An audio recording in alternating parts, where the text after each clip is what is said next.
listener production.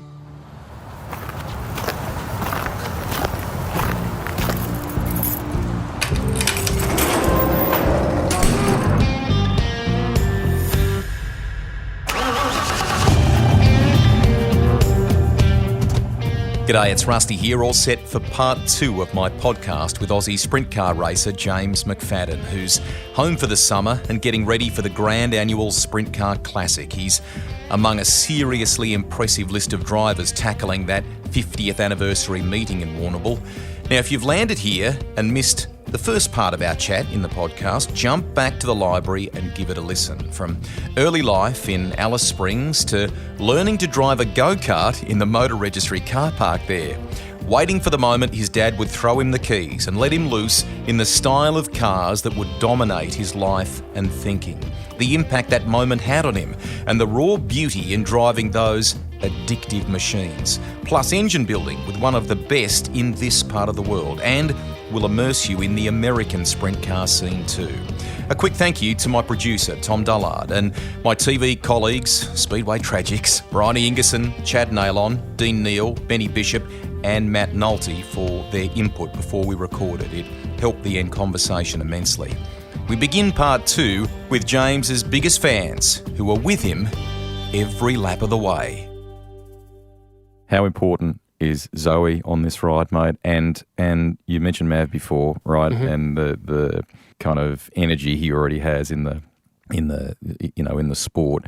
Is there going to be another generation McFadden racer, do you think? I mean, it's because that stuff rubs off when they're that age, mate, doesn't it? It's inevitable right now. I thought he was going to pick up a golf club or something, but he says hoping. Yeah, every day he wakes up and he brings 2 sprint cars in and goes, Dad race.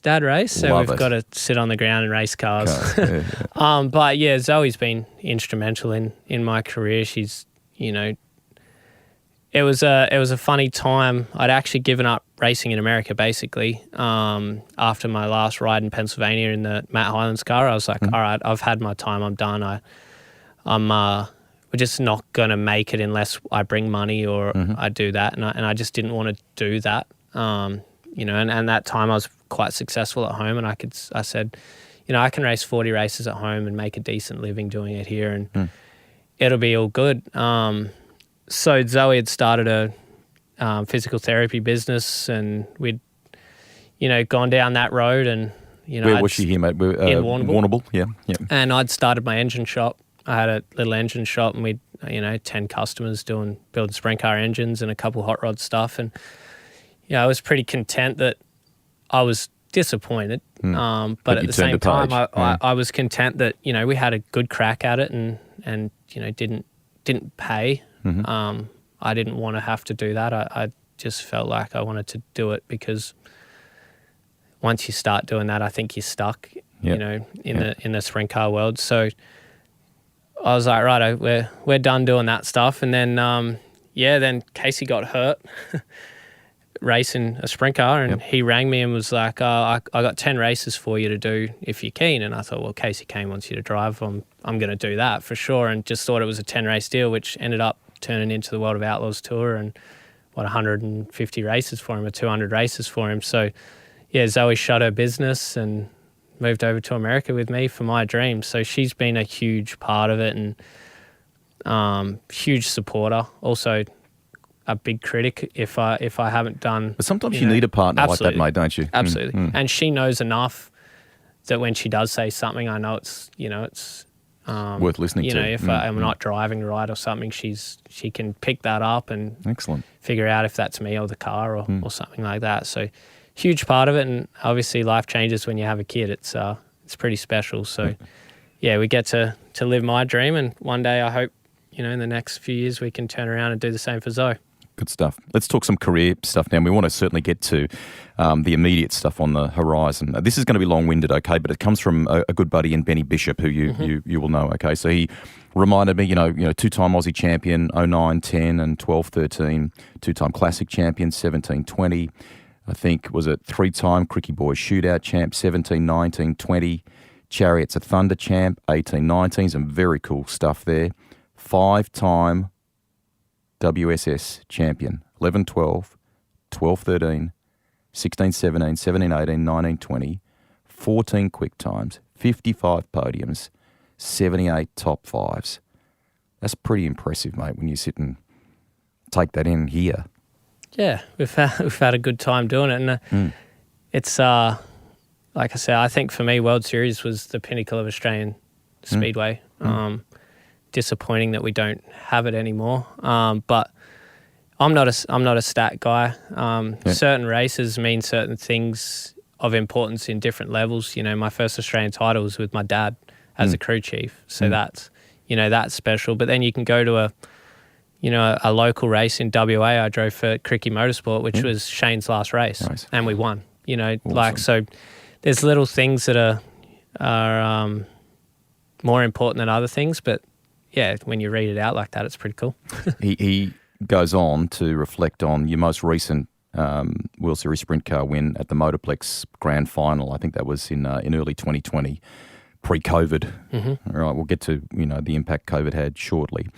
That was your 25th WSS win, which equaled you with the late Jason Johnson, who you had actually raced against throughout your career, and he, I think, died 18 months earlier. And James, your father-in-law, Gary Douglas, was actually a major sponsor of Jason with GT Bobcat, too, wasn't he? Yeah, that was a pretty rough time. You know, that made you really question what you're doing. You know, he had a young boy. He has a young boy with Jackson and a wife and Bobby, and so Zoe's dad sponsored Jason for a long time. It was a big influencer on Jason starting his own race team, which is just run third in the World of Outlaws Championship. So yeah, it was a rough time, mate. I probably didn't show the emotion that I should have, you know, because I was just trying to race a thing. You turn a blind eye to it, but it definitely made you question what you're doing. And he was a great guy, and you know, he wasn't in it for the next 10 years. You know, he was going to own cars and had this grand plan of, you know, sort of slowing it down. And yeah, it's rough. But he's been remembered as a great. He won the Knoxville Nationals, and it's cool to be on that list, you know, with him for sure. Definitely. Okay, one sort of final one here, and this is again a little long in career terms, but I think it sort of harks back to what you were talking about before on, you know, coping with a tough season as you've done recently, and how you draw from that and go again. Benny says 2011-2012 was your breakout season, winning the first round, 5 more that season, beating Donny Schatz in Brisbane on January 5, 2013, an epic race, and then going on to win the series and the Australian title that year. And then, crazily, you would go winless in World Series sprint cars for just over 2 years. Not a win in a single blue ribbon sprint car event in 2013-14 or 14-15. It was a 27-round drought, mate. How difficult is it to bounce from that stuff? Thanks for reminding me. Sorry, no, I mean, but he, I mean, to his credit, he's like, what do you do there? You know, and I think if you actually look at those stats there, we were solid. We just didn't win a race. Yeah. You know, we were second, third, fourth, and that year I struggled a lot qualifying. Okay. That was when they brought in the top 8 shootout style, and I would always qualify terribly and have to start 8th or 7th, and we'd run 3rd or 4th, but you just couldn't do that. You can't do that anymore. But yeah, they were tough. I remember I had some big crashes that year. I just don't think my head was right, you know, from some of those crashes. And in what way? It was a little bit of concussion stuff, really? I would say. And reading that Dale Jr. book, I was like, man, I've probably had a few of them over the time. You know, between that and then obviously when you crash, then you start second guessing a lot of what you're doing. And I struggled with my car stuff there for a while. I think it was the point in your career where I think a lot of racers have that, where they come out swinging and have this, you know, this attitude about you, this aura about you where it's easy. And then I think that the pressure of winning all the time, the expectation of wanting to win every race gets you let it get to you too much, maybe without knowing at the time. But sitting here and talking about it now, I probably think, I expected myself to win every race, and that's just not going to happen. So you try too hard, you crash, or you make too many mistakes. And the older I've gotten, the more I've learnt.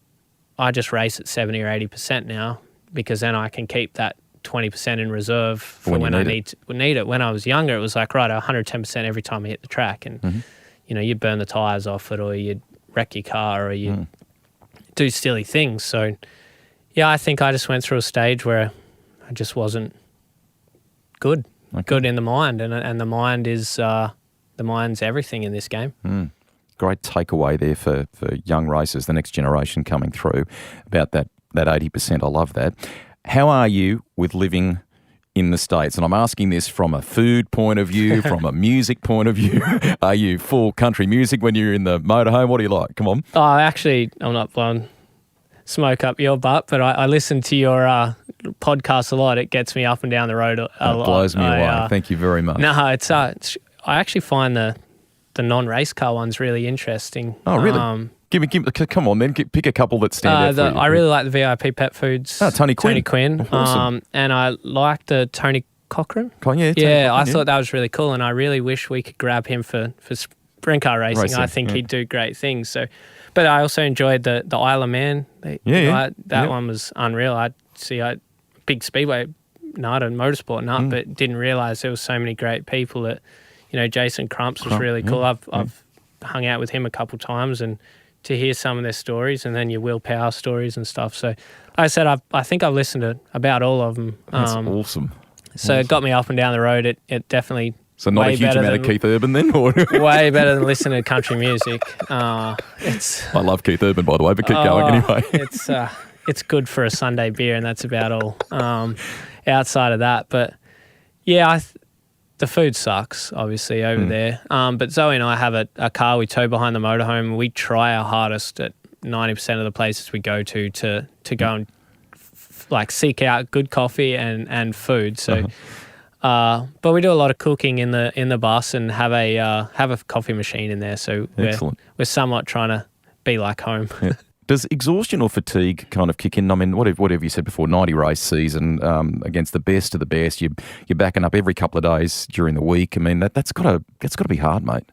Yeah, it's tough. I think the travel's what's brutal. We race. For example, we race. I'm pretty sure it's Pennsylvania. We race out there for the 3 or 4 days, and then we have 5 days to get to Seattle. So you drive. It's 4 days of driving that whole time to go and race another 4 races out there. So the motorhome life is tough. The actual racing part of it is the easy part to me. Obviously, when you're having a rough time, like I did the mid part of this season, it's draining because it's just a draining environment to be around, because everyone's not happy we're not winning, whether that's the car owners, the crew guys, me, Zoe. So the only person that's still pumped is Mav. But, it's, servicing. I service the motorhome and the generators, and when the slide outs don't work, you're out there fixing that. And I think that's the more draining part of it. We do a lot of traveling, and, we'll leave the racetrack at midnight and drive till 3 o'clock in the morning and sleep in a Walmart car park and get back up at 8 o'clock to get to the track by 1 o'clock and in the car by 5 o'clock. So it's a different lifestyle. But I think when you're on the go through summer there, it's easy because you just go, and you don't have a chance. Whereas towards the end of the year is more driving, less racing, and that wears me out way more. Because you're thinking about it, aren't you? Yeah. And you're sitting in a car park somewhere in the motorhome like, man, what am I doing with my life? Like I could be doing so much more, but you get to the races, and it's you forget about that stuff for sure. How sweet was Kansas after everything that went through during the year to win there? Yeah, it was you talked about those years we had in Australia, and they were tough, but this has been the toughest year of my career by far. Why? I feel like I just couldn't ever do anything right, and then when I did, something went wrong with the car. We led 6 races this year and had mechanical failures. And that's nothing to do with my guys doing the wrong thing on the car either. It was like a circlip broke on the shifter cable, leading it with 5 laps to go, or I led that $100,000 to win race at Huset's, and the natural rule of thumb is to chase the rubber in a sprint car, and I chased the rubber, and Sheldon Hortentrial drove around me on the last lap. It was a $70,000 last lap. So just a lot of things I just felt like I just didn't get right, or I couldn't get right. Restarts, I'd get one really good one and pass 5 cars the next one, and we'd get a yellow straight away, and I'd lose 5 at the next. It was tough. So Kansas to me was unreal, but we'd been really fast up until that point too. We had some personnel changes in the team, and that just brought a little bit more pep in the step for everybody, I think. And it wasn't anything that the other guy was doing wrong, or we just weren't getting the results, and we weren't clicking well as a team. Still really good friends with him, and and still talk a lot, but it just wasn't working. So you got to change it up sometimes, don't you? Yeah. And there's young fella, he's 27, and come in, and we ran third the first night, second the next night, and so we were building towards winning that race, and to win it on the same night as Dennis. So Dennis Roth is my car in America, and he promoted a race in California that night. So we won it on his night. Fantastic. There to do that was really good. So yeah, just man, it was a tough year. Brutal. Was it? Brutal year. So to win that race meant a lot. Good news is that you've just in the weeks leading up to our chat here for the podcast, you've re-signed. You're back with Roth for next year. Chad Nailon, he says, I'm a bit of a Toyota racing nerd. TRD power plants as well, mate. Yeah, big news. Obviously, getting the TRD factory backing for next year. So we ran one of those, the last Toyota motor for the last part of the season, just getting the development stuff right and trying to get the longevity, trying to build something from scratch. It's a completely new block and heads, and the whole deal's very foreign to sprint car racing. So it's been but fun. They don't do things by halves, mate, as you know. Absolutely. They're, working with them for the short time we've had has been a lot of fun. So pumped for that. I think right now there's only 5 of them in existence. So we'll have a full inventory ready for Volusia, and we're working with 2 engine builders. So between Speedway Engine Developments, which were big in the Indy cars back in the day, which did our Chevrolet engines, and Ryder from Pennsylvania, which builds some great engines too. So looking forward to that. Obviously, there's a few things you're nervous about. Motors throttle differently and have different characteristics, so we got to get our head around that pretty quick. But outside of that, I'm excited to partner with TRD, and previously Dennis Roth has been known to hire and fire drivers quite quickly, so for him to have the faith in putting us back on for a year after, to me, my worst year that I've had is good. They've got a lot of faith, and I'm hoping we can turn around and repay him with a lot smaller than a 70 race winless streak for sure. We hope it is, as everything that you dreamed it would be, mate. Some great ingredients, as you rightly point out there. Just incidentally, too, digressing for a second, you, Chad, and I hosted a function once many years ago for the start of a season, I think for World Series Sprint Cars. You might be proud to know, mate, he's gone on and won the Supercars Media Award just in recent days. He's doing some super stuff in the broadcasting space there. So thank you, Chad, for the reminder. The championship and what you do, maybe it becomes normalised for you, but for me and for lots of fans that are listening, I mean, to steel yourself against the likes of Donny Schatz, Brad Sweet, all these names, mate, and you are going wheel to wheel with them, that's pretty damn special. Yeah, absolutely. Like we've talked about a lot, the dream was to make it there. And be a part of that series, and now you're in it and you're a big part of it. It's pretty crazy. It's, I don't see him as Donny Schatz, the 10-time champion, and Brad Sweet, the 4-time champion. I just see him as another car you got to pass. So it's pretty humbling. It's a humbling experience, and the grind up and down the road's all worth it in the end when you line up against these guys at the Knoxville Nationals. And you've just got to put the time in. Those guys have been doing it for so long. I think Brad's on his 10th 10th Outlaw Tour. Donnie's on his 20th. Like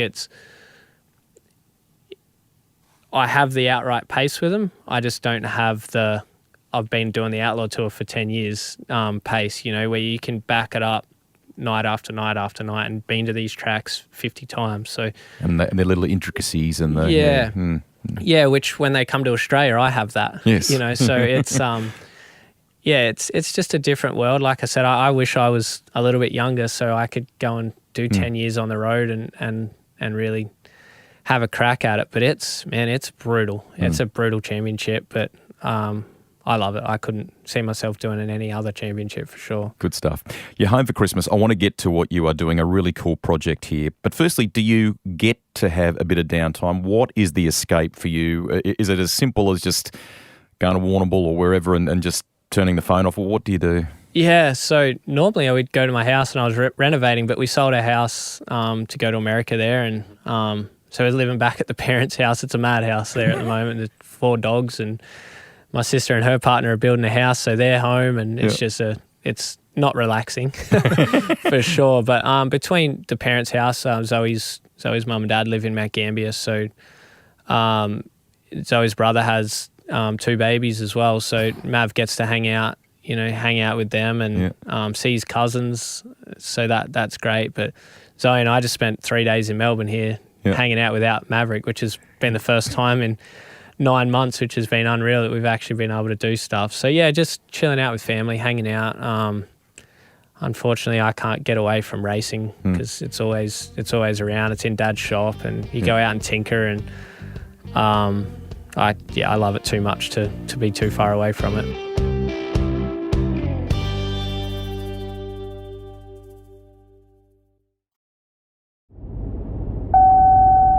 If you're enjoying this episode with James McFadden, you can also find Gary Rush in the Rusty's Garage Library, an Aussie motorsport icon and one of our greatest sprint car drivers of all time. I remember getting in the race car to do a couple of laps after I retired, and I'd done a few laps, and I sat there, and this might sound silly, and I hope people don't think how stupid it sounds. I think I was put on earth to drive a sprint car. Yeah. I just loved it so much. Rushy won 10 Australian titles, not to be confused with Rusty, who dreamt of winning 1 title. Lucky he likes talking. Now it's to his episode with another sprint car star, James McFadden. You are spearheading a brand new team for the Aussie summer, driving for a very well-known group of owners, kind of crazy group that has all kind of come together here. So let's bounce through them. Triple premiership winning Tiger, that's Jack Rewald. Triple Supercars champion, current IndyCar star Scott McLaughlin. My old colleague, Tim Hodges, who I work with at 10. You may not know this. He actually pit reported on the Queensland 500 one year with me. He and I worked the lane together, but he's gone on to do some tremendous things in sport producing, particularly around the AFL 360 show. And SEN's Gerard Whateley, who is a hugely respected broadcasting figure. He's a part of this too. How the hell did that deal come about? What was the first phone call, and what did you think? Were you in straight away? I think Tim's the reason it's all got together. Yeah, wild situation. Obviously, I don't really say it out loud, but I have no idea about AFL at all, to be honest with you. No, I wouldn't even know. You're brushing up. Wouldn't even know all the teams and how to kick a football. He loves his motorsport though, Jack, doesn't he? Yeah. So to have 2 really big influences in football, and then I think it correlates really well with motorsport. Yep. A lot of the fans are fans of both, so it's great. Yeah, great crossover, and I think having those extra eyes is great for our sport. Things like coming on this show and going on the SEN show and stuff like that is great for our sport. I think if we can get X amount of listeners to go out and go to the races and see how cool Speedway really is, rekindle that. I went there as a kid. I might just go back there as now I'm a 40-year-old bloke. Take my kids. Exactly. Yeah. So I hope that's what it does. And then obviously followed Scott a lot in America with what he's doing in IndyCars. That's unreal. And we lived in the same town. We bounced backwards and forwards a couple of times, and just with the schedules never really met up. So it's just great having those guys, and then Tim being from Warrnambool, he knows how much Very the classic proud of it, means. isn't he? Yeah. You know, I guess it blows people's minds when I tell them that the Warrnambool Classic is one of the biggest races in the world for sprint car racing. You know, you can race the Knoxville Nationals. There's the Knoxville Nationals, the Kings Royal, the Summer Nationals at Williams Grove, and then I think it's the Classic. You know, Excellent. It's an event that everyone in America knows that's around the Speedway scene. You're going to get 20 Americans here this year. Brad Sweet, you know, you've had your Donny Schatz race it, so it's a world class event in a little town called Warrnambool. Did it take much arm twisting? No, not really. I was in a weird position where I wanted to come home and relax. I didn't want to race a 20, 30 race schedule and travel a lot. And then at the time, I really didn't have much going ride-wise because, you know, Luch Monty and that team we'd had a lot of success and great people and been with them for 5 years, but they just wanted to race a lot, you know, and I just wasn't ready to do that. Last year, I didn't enjoy racing back home. It was more of a chore than it was a fun, if that makes sense, which was sad. It's the first time in my career I ever felt like that. And I think it's because the brutal schedule in America. So when this popped up, I thought, well, that'll work perfect. There's zero travel. It's 5 minutes from my house. And, you know, we get to race with some really cool people and showcase what we do and the sport that we have in Australia to some people that, you know, have got a great reach. Beyond it. Which, you know, obviously Tim's bought Napa Auto Parts on board and car looks great, mate. The designs I've seen, it looks and I, you know, and he's come from a promotional background, so he understands it. So I think it's great. It's going to be great for the sport. The pressure's there to win the race. I hope they realise how hard this race is to win. But yeah, it's going to be cool to showcase what we do, and hopefully we can get them, you know, dirty and hopefully we can get some people in the car. Cool. Show them what it's like. You've been in one. It's a different world. Very special experience. Yeah. So I'm excited for the opportunity to show them what we've got, show them what we have in our sport, and hopefully it promotes our sport in a good way, and we get something really cool out of it. Just on Scott McLaughlin, because you live there and because you weren't all that far away from, as you just described before, what's been the reaction to him in the States? I mean, a couple of years into IndyCar now, he's had a successful year, I think, with 3 wins, driving for the icon in Roger Penske. I mean, he's making a real mark, mate, a real impact, isn't he? Yeah, absolutely.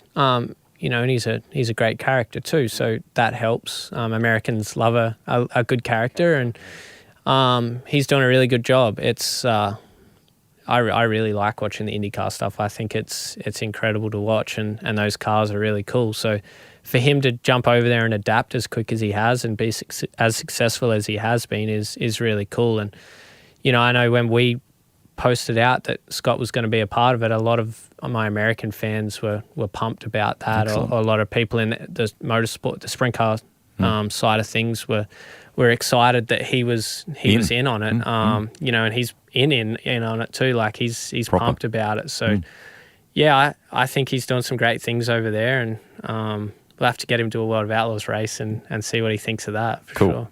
To that point, he's been a guest on the podcast before. He has very kindly sent me a couple of questions for you. So here you go from Scott McLaughlin. G'day, J-Mac. Scott McLaughlin here. I'm actually your boss, but no, I'm not.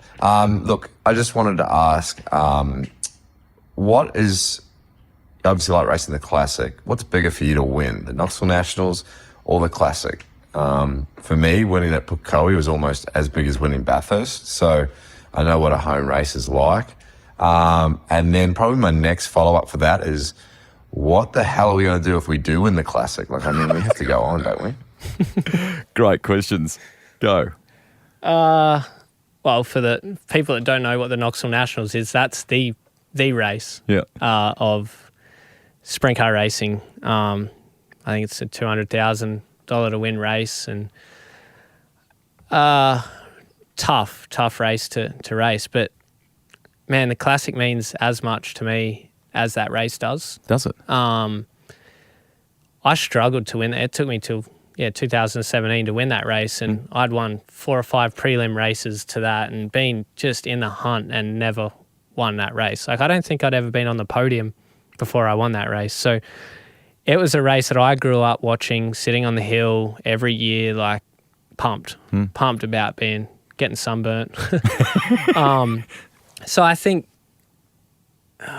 it's tough. I've won the 360 Knoxville Nationals over there, and that was a big moment in my career. It really propelled me a lot. It's tough, man. That's, to even make the A main at the 410 Knoxville Nationals is brutal, and it's tough. But like you said, I think your heart, like we talked about it before too, when your heart's set on certain things, you can, certain races mean certain things in different ways. And for me, the classic, the event, the way it's done is the coolest race that I'm a part of. I don't know, if I win the Knoxville Nationals, I'll let you know, Scott, which one's the best, but I'd like to win both. But yeah, the Knoxville Nationals is a special race. It's a brutal race. The biggest race. It's, the Indianapolis 500 for him. So I'm sure that race on his list would be, pretty crazy to win too. So, that's a tough question. Really tough question. And if we do win the Classic, well, maybe we can just go and win the Knoxville Nationals as a car owner. I know his pockets are going to have to be a little deeper than the Australian season. But yeah, like I said, he's pumped to be a part of it, and I'm pumped to be a part of that operation. What I think in telling a bit of the story about this event, firstly, I mean, Premier Speedway and its stature within Speedway venues around the country. You've kind of talked about that. Each night sounds like it's going to be a sellout because it is an anniversary edition. I mean, we probably haven't touched on that. It's 50th anniversary, I think, isn't it? Which is, so very, huge. Very, very special thing. 15,000 people there a night. I mean, that adds to it, mate, doesn't it? Yeah, absolutely. And the whole natural amphitheatre of a speedway to me is the coolest thing. So all of those people get to watch. They're all standing on the fence. You got the tent city people there in their little tents with a mesh over the front of them, so they're mad. They're sitting right into turn one. They get sprayed with mud, but they love it. And the fan day that they have where we sell all our merchandise and get to hang out with people. There'd be 10,000, 15,000 people at that, and the whole town just gets behind it. So it's more than just a race. It's an event. It's something that if you haven't seen it, I believe, it's one of the best motorsport events that I've been to in Australia. I am biased, but, I feel that this year's going to be huge. There'll be 20 Americans. I bet you there'll be 120 cars over 3 nights. It's intense racing. Like the way the point structure is in the heat races is brutal. Like it's a race. Like you have to put it all together to be able to win that race, and pressure's on to do it this year, isn't it? And it's back after COVID too, mate. Yeah. We've missed it. I mean, I hate bringing up that damn subject. Yeah. How much? That certainly adds to it. How much did COVID impact you and your plans and everything that you were doing? Just made it difficult. Didn't really affect. You found ways, racing. didn't you? Yeah. So my rookie season on the World of Outlaw Tour, I signed onto that deal. It was all going to be great. COVID sort of came around, and getting permission to leave the country was hard. So I had to leave the country, and I was on a plane. I had to actually fly to Dubai because we couldn't go any other way. There was 8 people on the airplane, and the Dubai airport was shut. There was like the 8 people, and that was it. It was crazy. It was wild. Then flying to America, and it's wide open. You just go straight to the restaurant and the pub, and off we go. And off we go. So that sort of thing was tough. And then obviously having Maverick in between there. So I missed the first 6 races of the season because I couldn't fly backwards and forwards, and there was no guaranteed seats home. So had to miss. That's hard, mate. Had to miss. I missed a lot of races at the end of the year, thinking I don't want to miss the birth of my first kid. So so I left America early. Casey was great, let me do that. And he filled in for the last part of the year. And then obviously flying back was near on impossible at that stage. So just trying to get a flight and, brutal. But we made it work. At times I was thinking, what am I doing? Like, is this, how bad is this? Or like, 'cause you don't know. And then I literally said, I'm in America, it's wide open. Like, I've just had to wear a mask, a face shield, go through the army to get into the airport, and I land, I'm sitting at the pub having a beer at the bar. Like, it's insane. And different states were different, obviously, in America. And at that time, they were sort of just, outlaws were just racing wherever they could get races and fans were allowed to be at. So, the getting back, we'd won the 360 Nationals the year before, and then I got on a plane the day before the races basically here and flew straight in and raced the Nationals that day. It was terrible. So I wouldn't recommend flying that far around the world and jumping straight into a race car. But we had some tough times, obviously, being away from the family for as long as we were, because Zoe couldn't come and Maverick couldn't come for the first probably 3 months of the tour. So that was pretty brutal for sure. But we got through it. You got through it, exactly. And we've all learned a lot somehow or other. There are, I don't like it, but there are a couple of positives we can draw from it. Absolutely. Let's couple to finish here, because you've been super with your time, mate. Thank you. Firstly, let's run through for fans. We're going to release this in the lead up to it, but Australia Day week's going to be massive. What are we talking here from a Speedway perspective? Wednesday night, Geelong, President's Cup at Avalon. Thursday, Australia Day, King's Challenge, Borderline Speedway, Mount Gambier. And then Friday through to Sunday, which we've just kind of detailed, the 50th edition of the Grand Annual Sprintcar Classic at Premier Speedway. Good damn week of racing. What a week, isn't it? Yeah. And even leading up to that, there's some really good races in Sydney and Toowoomba and this to me is my favourite part of the year. I think you jump in your caravan and go to some of those races. It'd be good fun. But you're going to see the best drivers in the world in a sprint car. You're going to see a lot of cars. You're going to see some really cool racetracks, and then obviously the classic, which is the pinnacle of what we do here in Australia. It's our Bathurst. It's our AFL Grand Final, and you've got guys like Tim that set up a race team because he wants to be a part of it, just from the passion. So, get out there and have a look at it. There's nothing to me, there's nothing in the world of motorsport in Australia that compares to this week we're doing, for sure.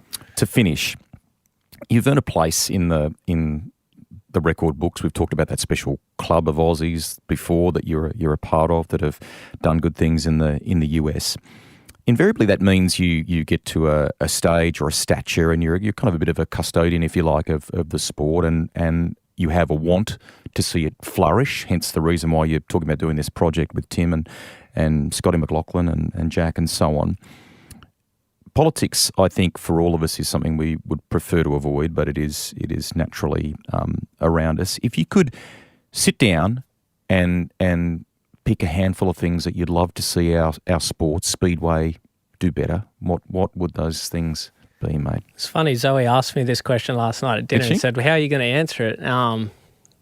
Politically correct, I guess, is I feel, and I think people are going to disagree or not disagree, or this has come from, I'll tell you where this has come from, mate, because in addition to the thing that you're doing, I mean, Shane Van Gisbergen's just announced this week he's going to do some sprint car races in New Zealand. Cam Waters loves it, mate. He when I talked to him at an event recently, he talked very glowingly about his supercar stuff, but man, did he light up when we talk sprint cars. Yeah. So, I mean, all these things, we need to leverage that, don't we? Yeah, Kyle Larson, Alex Bowman in America. Speedway's in a tough spot in Australia right now. We talk about World Series, and that was the pinnacle to me. Well, there isn't a World Series at the moment, which I find is the most disappointing, thing out there, because that's what I grew up wanting to do. So what are these young kids that are doing a great job right now, winning local races? What are they striving to go and race right now? There's no national series for them to strive for. That's what I did as a kid, that then stepping stones you to America. But there is no promotion, if that's, I think that there's too much backgate promotion. There's not enough, cohesive. Yeah, and I think it's in a tough spot. The car owners have stepped up. The way that the teams are presented have stepped up. The amount of cars is huge. The young talent's great. 90% of the tracks are still very rough. There's really no promotion, to help the sport. What Tim and our team have done already is 3 times more than what any national series does, or things like that. And then there's too much politics. There's too many chiefs and not enough, people that are in it for I don't want to say the right reasons, but, time evolves. Things change. So the way you race changes. The way I've had to race from the moment I started to now is completely different. Well, that's the same as promoting. That's the same as doing anything in any sport. Everything you evolve, mate. There's you progression. Evolve. So I think we're in a really bad spot, to be honest with you. Our prize money is lower than it's ever been. The cost of doing everything's higher than what it's ever been. So I just hope it's just a runoff of the COVID excuse right now, and in the next few years we get World Series kick in. There's no way for Americans, which for us is our biggest market, if you want to be a driver, you need an American car owner to see you to make it over. They can't watch it. They can't. Man, me being in America, I couldn't. I had to look to find results to see. So to me, we're really missing something. And I go back to the podcast you did with Tony Cochran about with his Supercross stuff, how he was like, man, we are a sport where you can see everything. Everything's in front of you. You have that. Speedway easy. has that. Yeah. Absolutely. But we just don't have that next level. So I don't know, maybe when I retire I can do something like that. But it's disappointing as a driver, if I was just to race off of prize money, there's not enough prize money here to make a living out of it. So you need a car owner or a good sponsor that's going to, chip in to pay you a wage. Because we don't get paid wages generally. You race off percentage of prize money. So it's disappointing. When I was younger, growing up, there was way more money in the sport. You had Speedway, Adelaide Speedway. They had 5 races that all paid $10,000, $15,000. You had Speed Week that paid $10,000. Well, it doesn't anymore. So there's no World Series sprint cars. So I hope the sport realizes how good we could have it because of the talent pool, the car owners, the way it is. And then, if everything else steps up, that becomes your corporate sponsors and your partners that are going to build the sport better. So as much as it needs to say a grassroots, accessible motorsport, which I think is great, fans can come in the pits and hang out and high five and do everything, there still needs to be a level of professionalism that hasn't been reached yet, I don't think. So Zoe would be proud, mate, because you handled that superbly, I reckon, because your answer, at the end of the day, we hope they listen, but your answer comes from a place of wanting the best for your game more than and you've got a lot of things that you can that experience and what they're doing in the States and so on that you can bring to the table. So hopefully that'll start some conversations. Good luck with Australia Day week here, mate. We hope it's an immensely successful time for you. Enjoy a bit of family time over the Christmas period. And importantly, when you're back doing the grind, next year and all those big Ks that you do in America, we hope that Kansas was just the beginning and that the year with Roth in 23 is a really good one for you, mate. Thank you for coming on the podcast. I appreciate it. Like I told you, it just gets me up and down the road. So hopefully we taught some things to some people that didn't probably know as much about Speedway as what they did at the end of this. So, come out and watch some races, support your local track. Good stuff. Well done. Thank you.